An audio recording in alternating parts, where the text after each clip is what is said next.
You can watch the show on the CNN app. Erin Burnett Out Front starts now.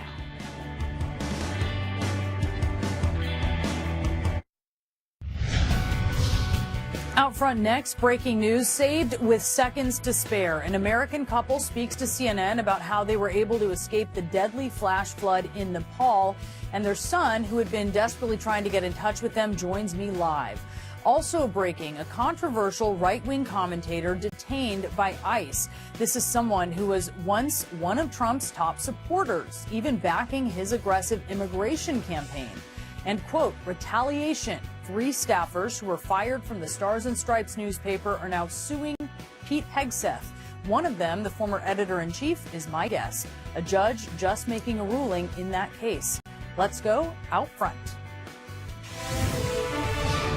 Good evening. I'm Brianna Keeler in for Erin Burnett. Out front tonight, breaking news. Quote, it came just like a tsunami. We are hearing tonight from for the first time from an American couple who miraculously survived this devastating flash flood that swept through Nepal and China with no warning. The couple from California was on a tour bus when the deadly floods ripped through the region. The way it came just like a tsunami. It just came going all the way up. And just like a tsunami, how it sweeps going like a row, it just took the buses, the vans, houses, people, everything. We saw people just getting sucked in the water.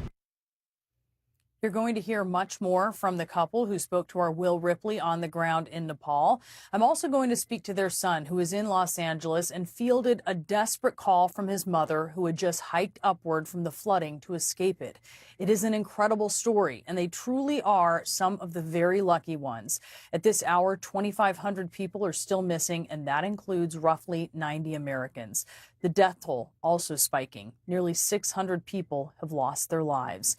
There's fear tonight the situation could get even worse. Officials in Nepal now warning monsoon-fueled storms could soon pummel the same region that is frantically trying to find those buried under feet of mud.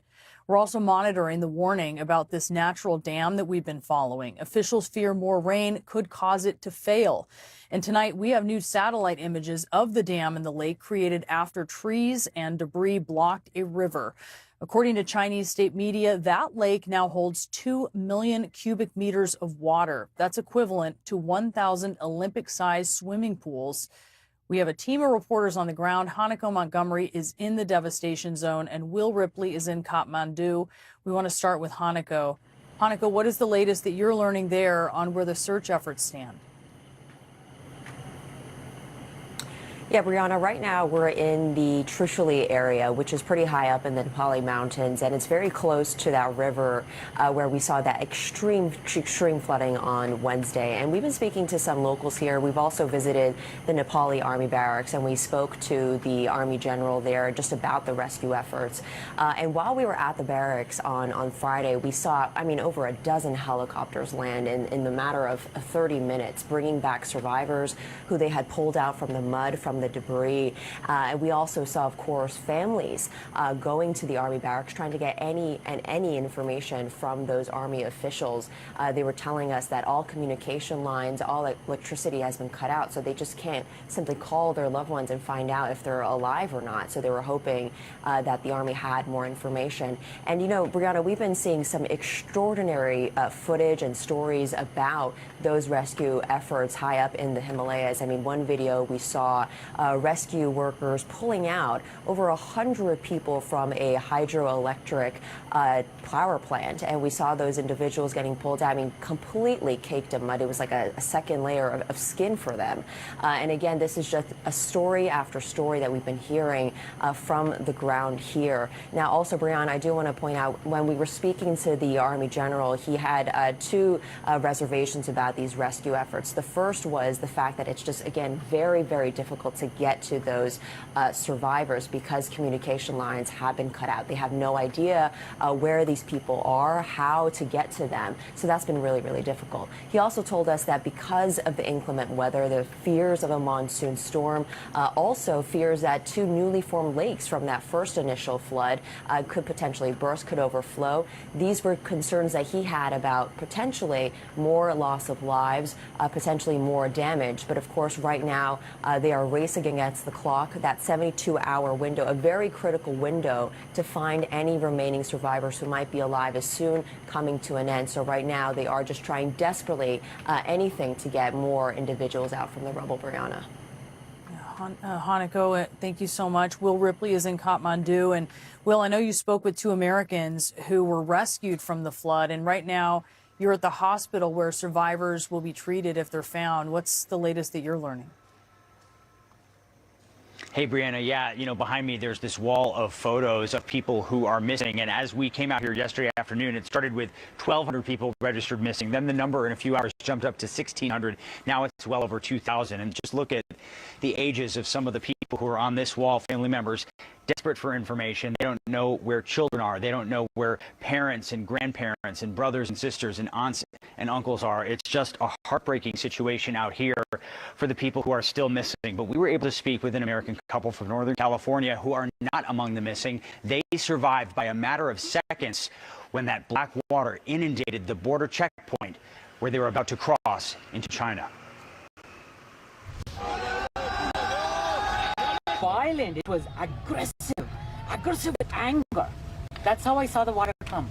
So I really asked him, why is God so angry with us? Anjana Raja and Puttapi Venkatesan came to Nepal from Northern California for a spiritual journey, but not one like this. Just seeing so many people die, I think it's going to last for a while. It's going to linger for a while.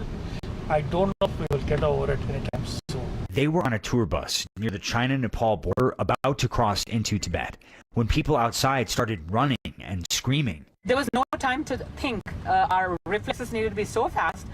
I saw something coming really brown up there, going up like 60 to 70 feet. Something come brown our way. At that point, I didn't know whether it was water or whether it was dust. So the way it came just like a tsunami. It just came going all the way up. And just like a tsunami, how it sweeps going like a row, it just took the buses, the vans, houses, people, everything. We saw people just getting sucked in the water. It was so traumatizing to see that. People are screaming, but of course water doesn't hear anything. It just kind of sucked them in. They shared this photo showing what's left of their tour bus. It's very hard to express in words.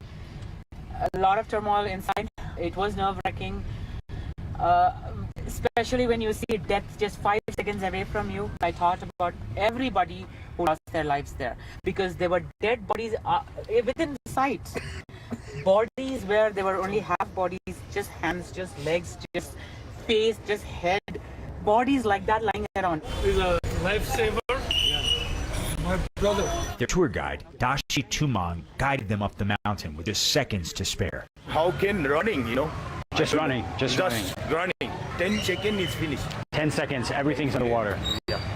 Oh my God, man. After running to higher ground, they spent the night huddling in the woods with a small group of survivors. There are about 70, 80 people in that little area. We got to put our bags, sit on the bag, and that's about it. We had like 2-inch wiggle room. We couldn't move more than 2 inches because it was so full. Water all night, little or no food. We had to share water, whoever had water. Finally, a helicopter came to rescue them. And here you are now, and you have your temporary passport. You're going to go home and see your daughter and your son. I can't wait. What do you want to say to them? What are you going to do when you see them? I'm going to hug them and cry because I am an emotional mama. I am going to hug them and cry, and I'm just thankful to God that I'm alive and there for them. I'm going to tell them, take life seriously and be ready for whatever comes. This is a learning. Things could happen to anyone. It could happen to us again. So be ready. I'm going to tell them that. They're among the handful of lucky ones. At one of the largest hospitals in Kathmandu, we watch as the number of registered missing people grows from 1,200 to more than 1,600 in just a few hours. People are signing up names of their loved ones who are missing. They're registering them, hoping that they'll be brought to this hospital. But as the day goes by, no new names are added to this handwritten list of 31 survivors. Junisha Thapa came here searching for her uncle. His name is Razoli. It is not included in this list. How often have you been checking? Minute. Minute by minute. Yes. She says he was at the tax office when the flood hit. What happened to the tax office? It swept away from flood. It was swept away by the water. Photos of the missing fill this hospital wall. Just around the corner at the morgue, we find a very different photo wall. It's pictures of bodies from the flood zone. And there are men there, there are women, it looks like there are children. They even photograph body parts with tattoos, anything that can be identified. It's just a really horrible scene. And with each passing hour, things here are only getting worse. You know, we came here this morning thinking that there might be more names added to this list of survivors, because every time somebody's brought here to the hospital for treatment, they add a name, but it's still at 31, even though the number of missing has climbed to over 2,000 just since we were recording here. But still, there are family members. You can see them sleeping on these benches here. They're just waiting, hoping that patients and survivors might be brought in here to the hospital today. You know, Brianna, it really did make a difference, just a matter of seconds, where people were standing. You know, the couple who we interviewed, they were on one tour bus. There was another larger tour group of 67 people, including 5 Americans, that was on the tour bus right in front of them. Some of them were in line at the visa office. That entire group has disappeared. There's no trace of them. And those were people that they were at the hotel having breakfast with that morning, talking with excitement about the journey that was ahead for them. That is how close the survivors came to being among the untold number of people who were killed in this disaster. Yeah. Will, thank you so much for that report and that story. Vikram Ravi joins us now. We just heard from Vikram's parents in Will's piece there. They were rescued in the flood. Vikram, you're hearing your parents describe their experience there. How are you absorbing what they went through? I'm at a loss for words. It's truly, truly heartbreaking. I mean, I'm honestly hearing more and more descriptions about this every single day, and just from this broadcast so far, it's unbelievable how much damage was caused, and just how a few seconds could have meant I'm looking for my parents from an embassy rather than having the hope they're gonna come home and I can hug them. Like, I'm just at a loss for words. I can't believe it. Yeah, I know. I sense how happy you are. It's an amazing outcome for you, and it is luck, as your mom was saying. She called you shortly after the flood. Can you tell us about that call? Was that the first that you'd heard that this had happened? Yeah, so I just moved a lot of my stuff in with my sister into my apartment in Cal Berkeley. And I was just chilling on my bed, and then suddenly I get a phone call, and it's from my mom. So I pick up, and she's crying. She's saying, "Shiva saved us. Shiva saved us." This massive mudslide, tsunami is actually the word she used, trampled villages and buried hundreds of people. There's so many people dead, and I'm just sitting there like, what is going on? I mean, I think my first emotion was confusion, because it's just something I wasn't prepared for. Like, the news wasn't out yet, as far as I'm aware. I got more context about the whole situation over the next few days. But I guess looking back on this retroactively, I'm just thankful that I was able to hear her tell me that she's okay, rather than, again, having to go look for her in this impossible ordeal. And be wondering, yeah, and you were supposed to be on this trip, is that right? Yeah, I mean, yeah, I really was supposed to be on it. I just finished the summer interning in Washington, D.C., and I was coming back, and I just wanted a few weeks with my friends as I was about to head to college. So I decided that this trip maybe wasn't for me. Also thought maybe I wasn't spiritual enough yet to go on such a soul-searching journey. But yeah, it really makes you look at life. It really makes you think, wow, I could have been there. I could be buried under a ton of mud. It's just something that it's really made me look at life differently, and really made me want to chase and make the most of it as much as I can. Yeah, I want to play again some of what your mother said when Will asked her what she wants to do and say to you and your sister when she sees you. Here's that moment.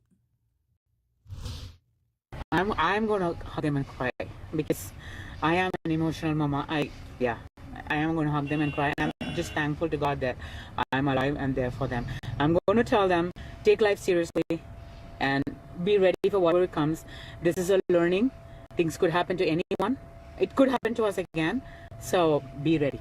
I'm going to tell them this. And we have some pictures of your family together, you, your sister, and your parents as well. What do you want to do? What do you want to say when you get to see them? I mean, just jump in their arms, feel their touch. I mean, like literal seconds away, and they're alive. That's all I can say. It's I'm grateful to God, and I'm grateful for the miracle that happened, because all I want to do is just hug them as soon as they get back. Thankfully, I'm nearby, so I can go home and maybe stay for a few days and just, I guess, appreciate that moment just of pure fortune. I think that's going to be some kind of hug, Vikram. I really think it is. You with your family. Vikram, Ravi, thank you for being with us. Amazing. Thank your you as well. parents are going to be with you very soon. Out front next, breaking news, a far-right political commentator and early supporter of Trump seized by ICE, plus 3 staffers from the independent military newspaper Stars and Stripes suing Pete Hegseth after they were abruptly fired. A judge just making a ruling in that case. The editor-in-chief who was fired is my guest, and the Trump administration told the Supreme Court that his ballroom is about 65% complete, but new reporting from the Washington Post suggests that's not the case. Does it hurt Trump's legal case?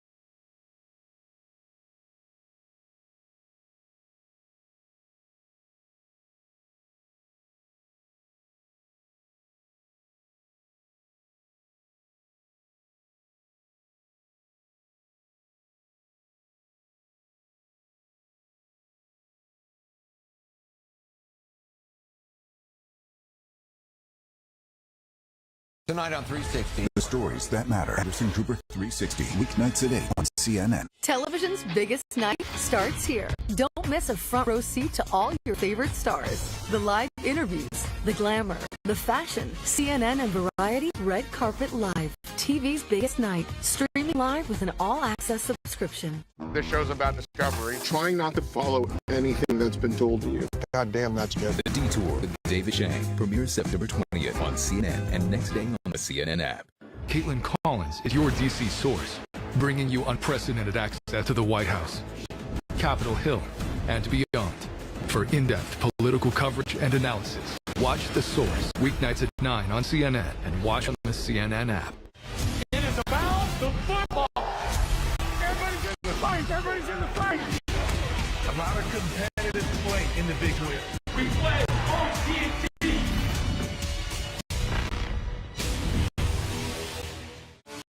It is the biggest upset in sports history. It's what sport was all about. Decades in Sports, Sunday at 9 on CNN and next day on the CNN app. This is the story and the investigation into what was going on behind the scenes. Do you ever have any moments of doubt about any of it? You have been very reluctant to tell this story. Why come forward? Join me live in Los Angeles for the latest stories and conversations as news breaks all around the world. The Story Is with Alex Michelson. Weeknights on CNN. 3, 2, 1. Now streaming on Discovery Plus. Adventure Beyond Earth with NASA. And Liftoff. Get special live event coverage, original series, and live views of Earth. See our planet like you've never seen it before. And go for launch. Launch into something new with the NASA channels, now on Discovery Plus. And discover even more live channels and can't miss events. Aaron Burnett out front, weeknights at 7 on CNN, and watch on the CNN app. I've been many places, I've seen many things. This is the best travel show. At your service, sir. Could I have a tip, please?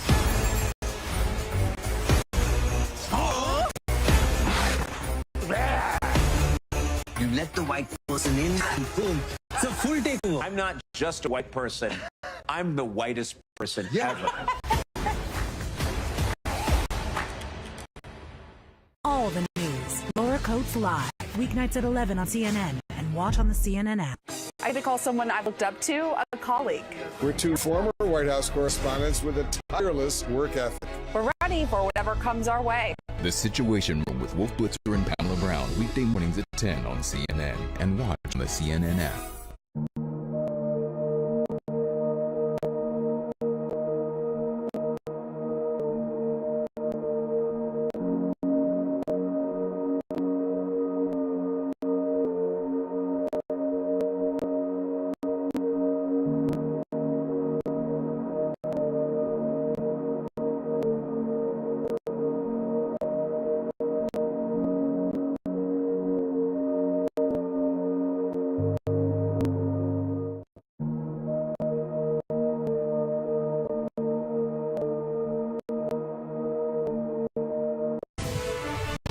Breaking news, controversial right-wing commentator Milo Yiannopoulos has been detained by ICE. He was taken into custody yesterday at New Orleans International Airport.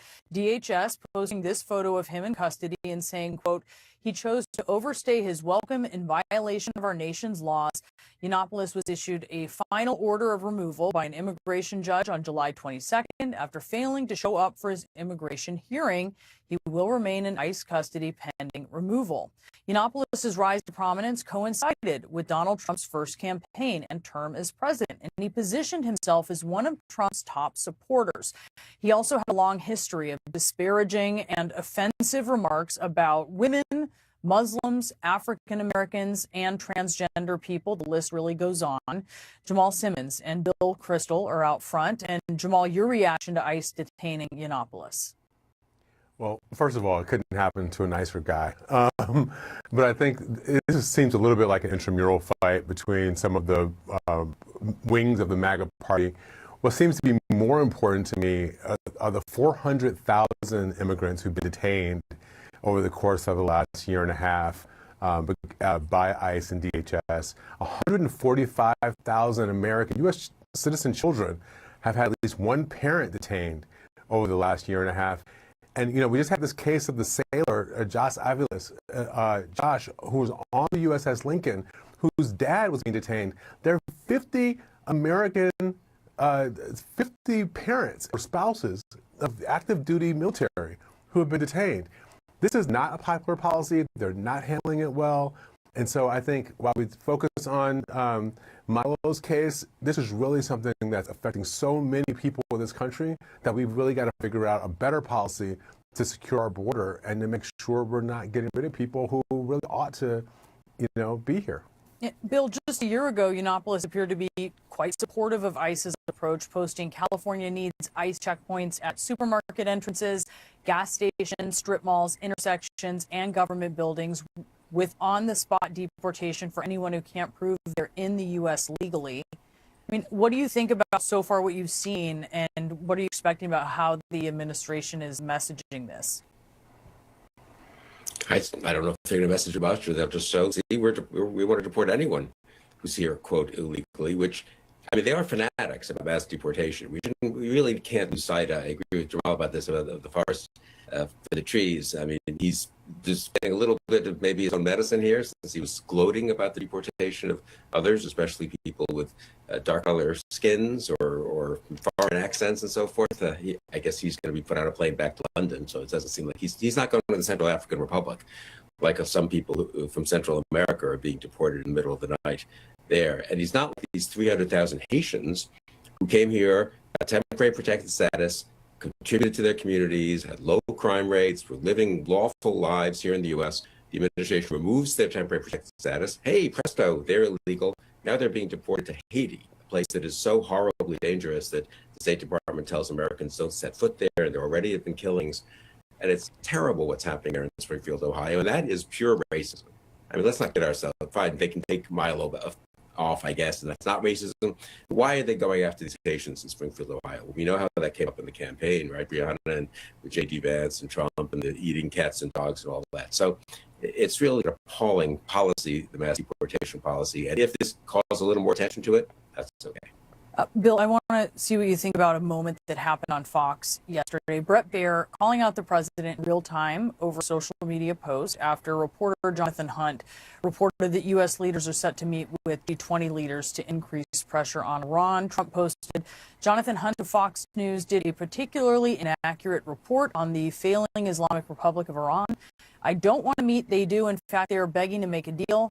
Bret Baier should straighten out his flunkies for a change.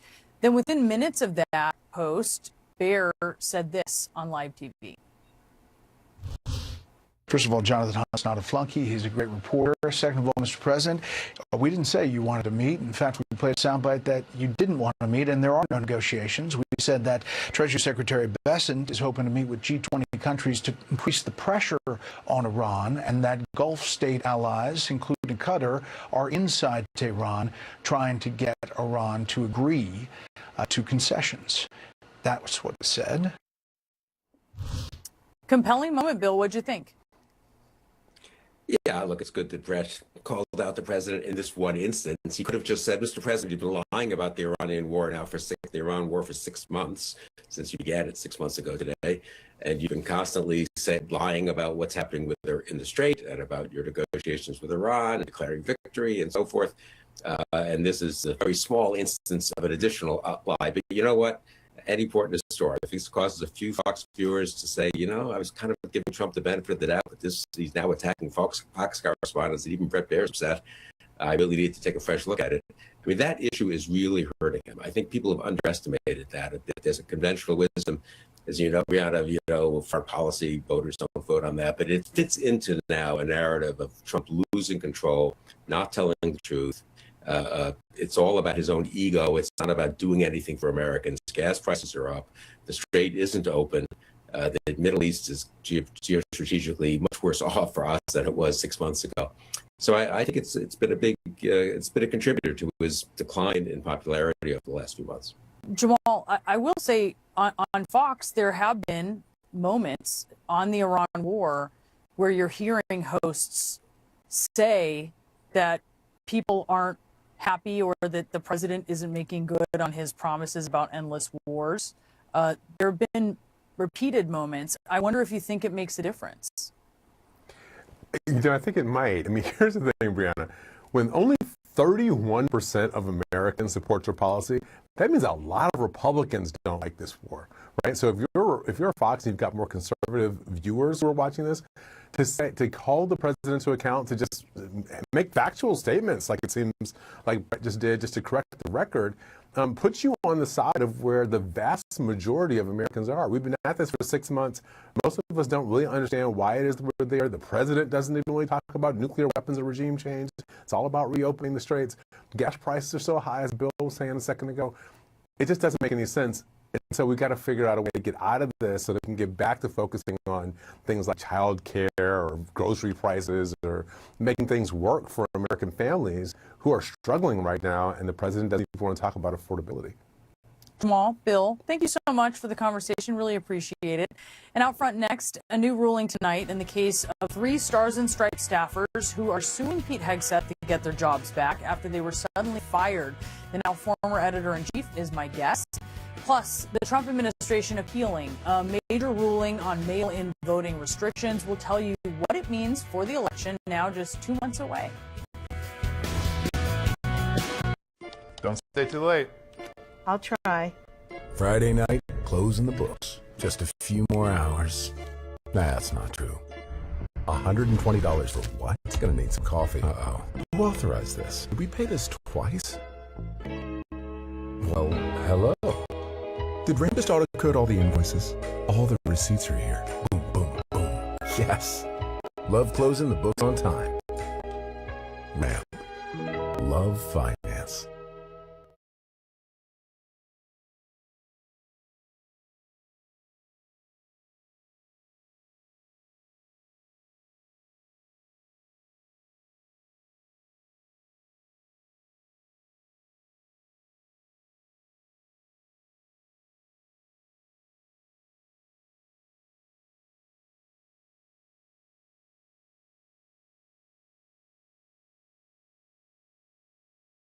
We're outside in hustling and bustling New York, and we're going to be testing the transparency and noise canceling modes on the AirPods Max and the AirPods Max 2, but I won't be able to tell which is which.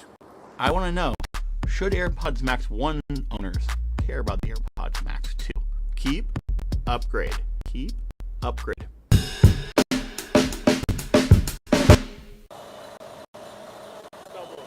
How could I? I can't see shit. We're going to test sound quality, noise canceling, and transparency mode. We'll get an answer, maybe a verdict, definitely a recommendation for what you should buy. The H1 chip in the AirPods Max 1 has been changed to the H2 chip in the AirPods Max 2. Apple says up to 1.5x better noise canceling. Audio calls, I sounded pretty great to other people on the line thanks to Apple's improvements in what it calls voice isolation. Adaptive audio is one of the new features in the AirPods Max 2 that's pretty interesting. On previous models, you'd either use transparency or noise cancellation. Noise cancellation.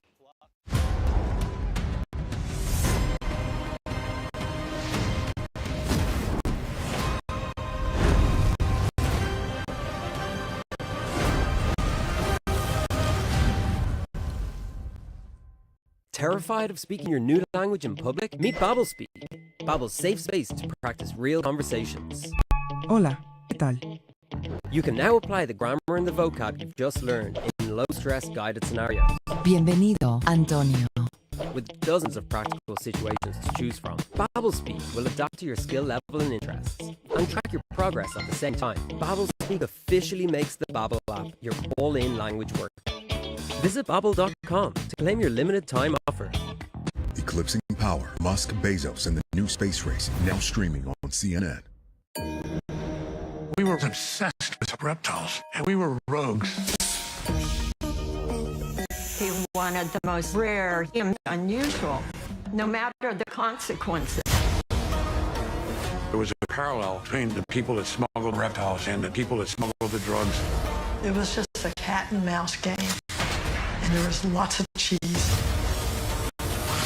People are going to continue to want that which is forbidden. Bring your culture, bring an open mind, because it's America. That sense of discovery is one of the best feelings in the world.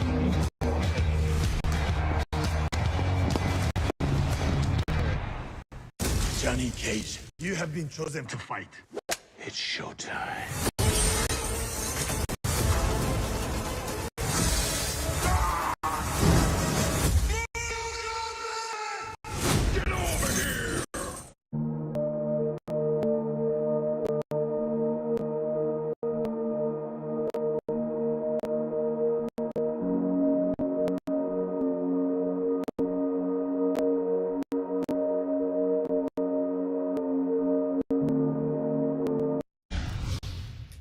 Tonight, suing Hegseth. 3 staffers at Stars and Stripes, the independent military newspaper first founded during the Civil War, are suing Defense Secretary Pete Hegseth and other top DoD officials, claiming their abrupt firing last week violate their First Amendment rights. The former publisher, editor-in-chief, and reporter alleged they were pushed out, quote, for speaking up as private citizens in support of the press's freedom to cover military operations, its need to reach all service persons, and in retaliation for their publication of a news report on deteriorating conditions aboard the USS Abraham Lincoln during its extended tour of duty in the Mideast. The Pentagon declined CNN's request for comment. Out front now, Eric Slavin, one of the Stars and Stripes journalists suing Hegseth and other Pentagon officials. He had been with the outlet for more than 2 decades, working his way up to editor-in-chief until he was told last week that he would be fired. Eric, you spoke to Outfront last week. Since then, you found out new details about your firing, specifically when the Pentagon made that order to fire you and your 2 other colleagues. What can you tell us? That's correct. It was something that I really wasn't aware of until the facts of the case came out, but the publisher was attempting to have a conversation with the Pentagon regarding the details of the firing, and specifically found that a lot of those details showed that the notice of proposed separation had a lot of ethical and legal violations within it. The Pentagon essentially said in one sentence, carry out the order to fire myself and our reporter. But what we found is that the order to fire me came one day after Stars and Stripes broke a lot of the details regarding what was happening aboard the USS Abraham Lincoln. You believe it was directly related to that coverage? I think it was a motivating factor. Notice of separation said that what I did was so egregious in essentially saying that censorship is bad, that I should be separated after 5 days notice when the regulation normally calls for 30 days. Well, if it was really that bad, why did they wait more than 5 weeks to issue that notice? I think that's a question that needs to be resolved, and I think it will be when it comes out in court. Because I think you told CBS News, right, essentially that about censorship. Is that right? Yes. I just wanted to explain to our viewers who might not be familiar with it. So you are at this point fighting to get your job back. A Trump-appointed judge held this last-minute hearing today on your case. Tell us what happened there. So the judge asked the government if they would agree to a 1-week stay, and the government complied with that. So now next week, the court will review a temporary restraining order, and that would potentially keep all three of us in our jobs while the case is being adjudicated. And when you joined Outfront last week, right after you were told you were going to be fired, you said, quote, "It's very concerning as to what will happen in the future and what the rights will be for service members to a free press." So right now we are 6 months into the Iran war, right? I mean, what happens if service members do not have that from Stars and Stripes at this critical moment? Well, there are so many details that we look at these bases that really nobody is in a position to cover. One thing, the last story that Laura Cordy, who received that notice of separation, filed was about what the Navy families who are evacuated from Bahrain are doing. And it's been 6 months and they're still very much in limbo. Some of them are sleeping on floors right now. Some of them are not getting the benefits that they need. So it's that kind of reporting that's at stake here. Yeah, we have reported on how coverage around bases has been reduced here in recent years. So that is becoming a news desert a lot of times in those communities, and Stars and Stripes is reporting there. You write in your complaint, quote, "Stripes was established during the Civil War and reestablished during World War I and World War II to provide accurate, independent reporting to military communities, including service members, DoD civilians, veterans, contractors, and their families." What are you hearing from members of the military community now and those who rely on Stars and Stripes? Well, we've received a lot of support, and that's been very heartening. I think they understand the importance of Stars and Stripes. I've heard from people, hey, I served in 1981, and I was at this base here, and Stars and Stripes got me through a lot. I, of course, have heard from people who were deployed in Iraq and Afghanistan, and they remember Stars and Stripes quite clearly. And we still provide that not only online for the digital presence, but there are bases out there where there isn't much of a commercial internet line, and there are security concerns. It was recently reported that Iran was hacking the phones of service members. So we provide something in a place where people don't really have a lot of news coming in, and we can give it to them. Eric Slavin, thank you so much for being with us tonight. Thank you, Brianna. Outfront next, new details about Trump's plan to get more Republicans on an important board that controls the Postal Service. Plus, the White House claims Trump's ballroom is too far along to stop, but new reporting from the Washington Post contradicts that. Now streaming on Discovery Plus. See our planet like you've never seen it before with the NASA channels, now on Discovery Plus. And discover even more live channels and can't miss events. The first day of school always shows up faster than you think. Faster than you're ready for. Remember to brush up and down. Okay, grab it. There you go. You look so cute. Are you so excited for your first day of school? Yeah. Ready, kiddos? See ya. You have your folder. The first day is a big deal for them. And honestly, it kind of is for you too. Carter's. Here's to another year. Business Translated. CNN Business. I've been many places, I've seen many things. This is the best travel show. At your service, sir.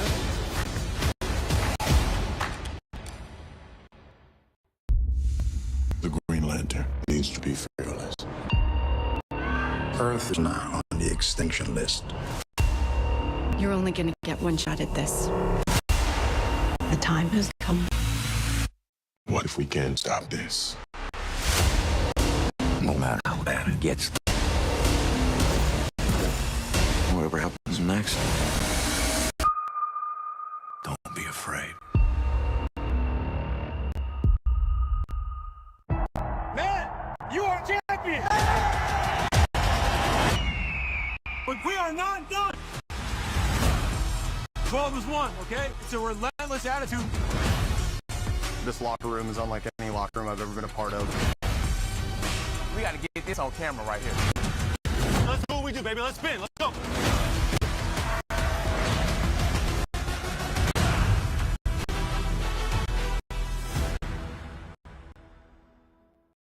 The Whole Story with Anderson Cooper, Emmy winner for Outstanding Recorded News Program. This week, Nick Peyton Walsh takes a crash course in surviving the end of the world.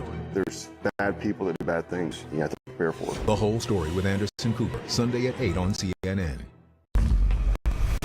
You guys ready? There's no way to know where we're gonna land. What just happened? I don't know. We don't know what's out there. I don't understand. No one understands. You get any of that? I got the gist. Storms move fast. So does the CNN weather app. With up to the second real-time data, live alerts, forecasts, and the experts that make all that data make sense. Stay a step ahead. Download the CNN weather app today.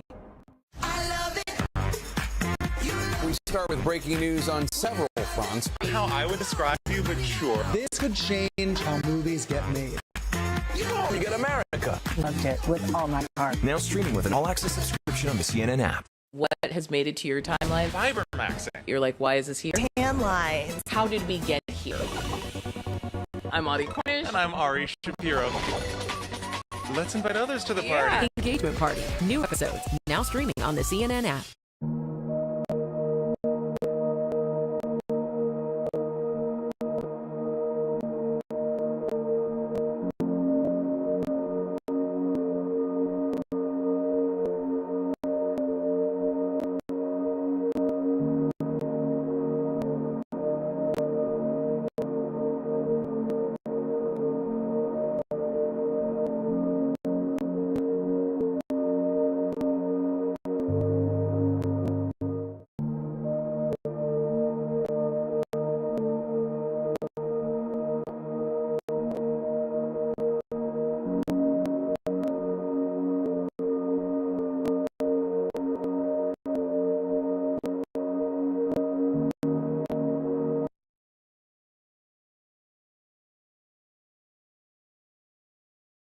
If a state refuses to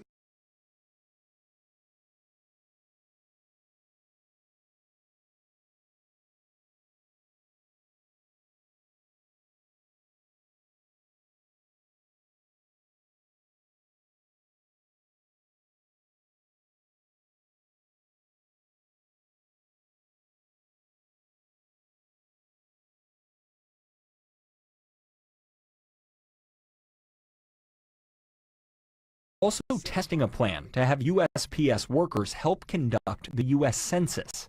The postman drives by a house and says, we don't have to go in that house. Nobody lives there. They know where everybody lives. It's going to save us billions of dollars.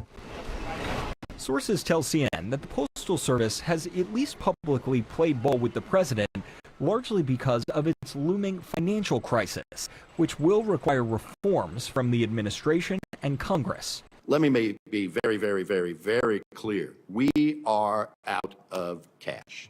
But soon, Trump may have even more control over USPS as he aims to reshape its independent board of governors. Only one of the board's 4 current members is a Republican, but the president has nominated 4 new Republicans who, if confirmed, could give him greater influence over the agency. 2 of the nominees were asked specifically about mail-in ballots. Do you believe that mail-in voting now is safe and secure?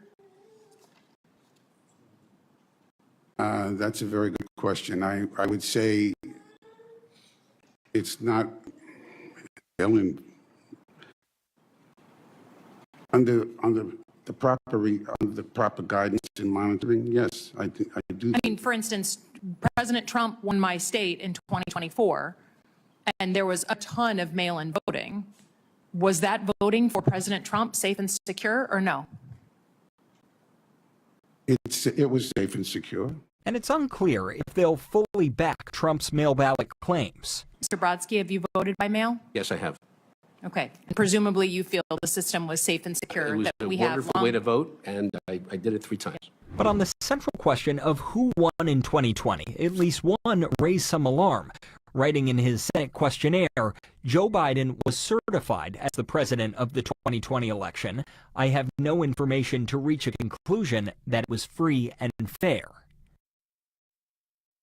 Brianna, as you mentioned just yesterday, a federal judge again blocked those new mail ballot regulations, ruling that they are most likely unlawful. The White House already appealing that, and so we're expecting more legal action ahead on this, including potentially another trip to the Supreme Court. And again, the administration wants these rules in place for the midterms, even though ballots are going to start going out in the coming days.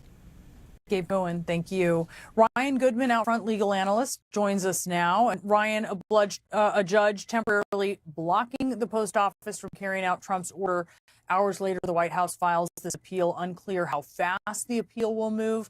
Where do you see this heading? So I think it's a fairly straightforward case. It should be smooth sailing for the plaintiffs that are trying to block the rule. And that's because the lower court has already issued this once, and it was already affirmed by the Court of Appeals, but the lower court is making the factual findings, and there's very strong language in her opinion last night. She said, quote, "The record continues to lack any evidence regarding fraudulent, absentee, or mail-in voting. The USPS's interest in correcting an unsubstantiated problem through likely unconstitutional means is dwarfed by the overwhelming risk of pervasive disenfranchisement of citizens who need access to mail ballots in order to vote." That's both legal conclusions but also factual conclusions. She also says that it was unrebutted in the evidence presented to her that the states cannot comply with the final rule because there's just not enough time before the election. So it seems like the writing's on the wall, and that it seems very unlikely that this will be upheld, or that the final rule will be upheld by the Court of Appeals or by the U.S. Supreme Court. Ryan, the Washington Post today also has some major new reporting about Trump's White House ballroom project. Just 2 weeks ago, the Trump administration had told the Supreme Court that it was 65% complete, so 2/3 complete, as they were trying to argue that construction was essentially past the point of no return. But the Post says the budget and other records that they reviewed about spending on the project suggest it's far less complete, perhaps significantly less than halfway done. How do you see the court reacting to this possibility that they may have been lied to? It's a whopper.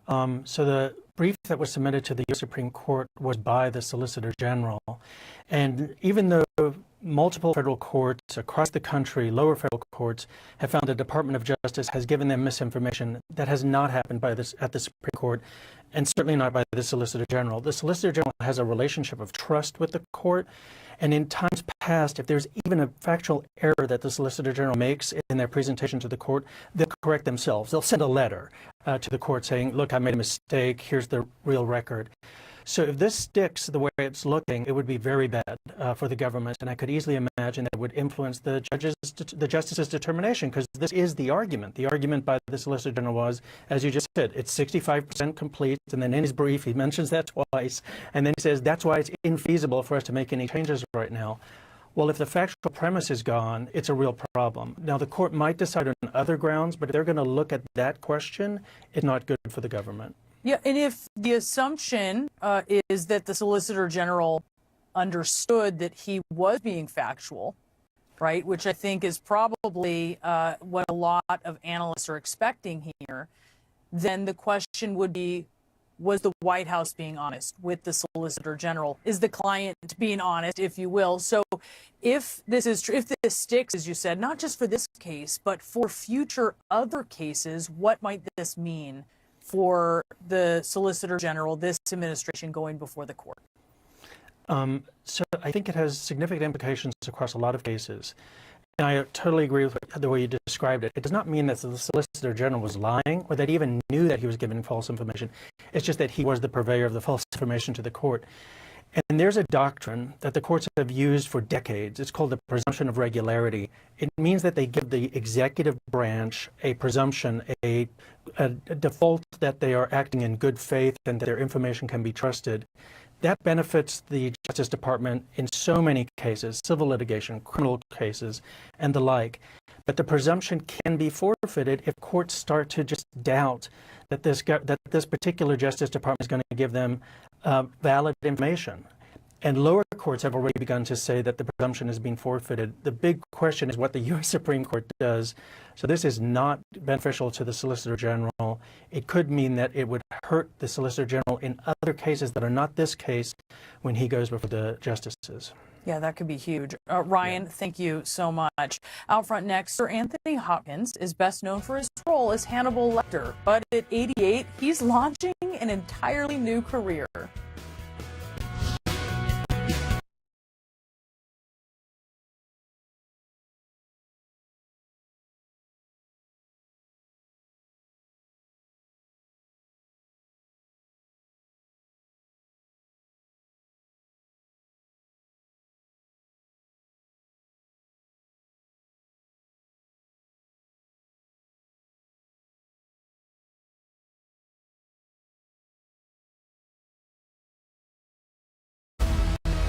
There's no way to know where we're gonna land.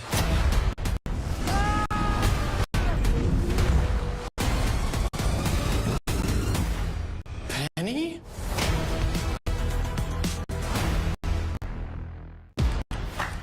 I've been many places, I've seen many things. This is the best travel show. At your service, sir. Could I have a tip, please?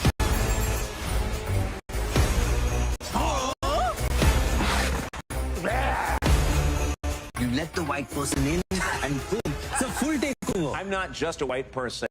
I'm the whitest person ever. Get the Disney Plus, Hulu, HBO Max bundle, the best in entertainment. So it begins. Watch must-see movies, award-winning series, and iconic favorites with an ad-free option. Go and get it. Get the Disney Plus, Hulu, HBO Max bundle today. The Green Lantern needs to be fearless. Earth is now on the extinction list. You're only gonna get one shot at this. The time has come. What if we can stop this? No matter how bad it gets. Whatever happens next, don't be afraid.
Tonight, an 88-year-old Academy Award winner launching a whole new career. Sir Anthony Hopkins, perhaps best known for his role as Hannibal Lecter in Silence of the Lambs, just released his first music album. Alex Michelson is out front.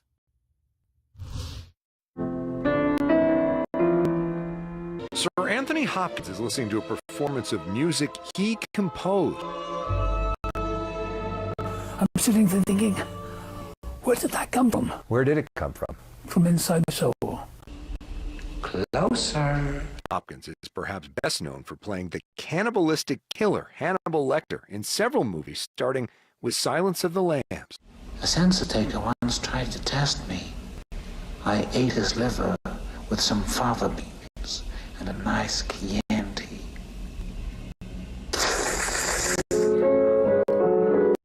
The real-life Hopkins just released his first ever album of his own classical compositions. Do you think Hannibal Lecter would like this album?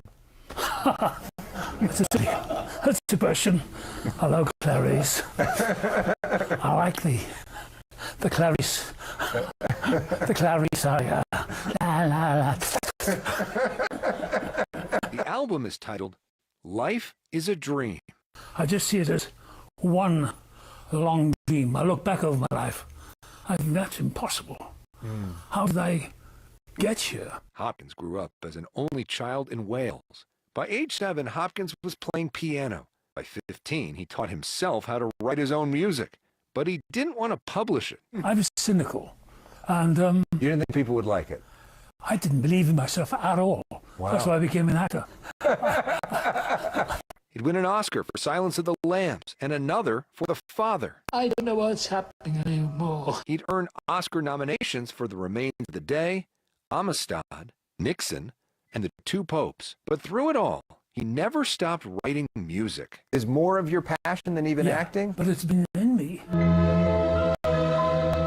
Hopkins' wife, Stella, encouraged him to compile his 7 decades worth of songwriting into one album. Fellow actor Bradley Cooper suggested to Hopkins that he team up with world-renowned maestro Gustavo Dudamel.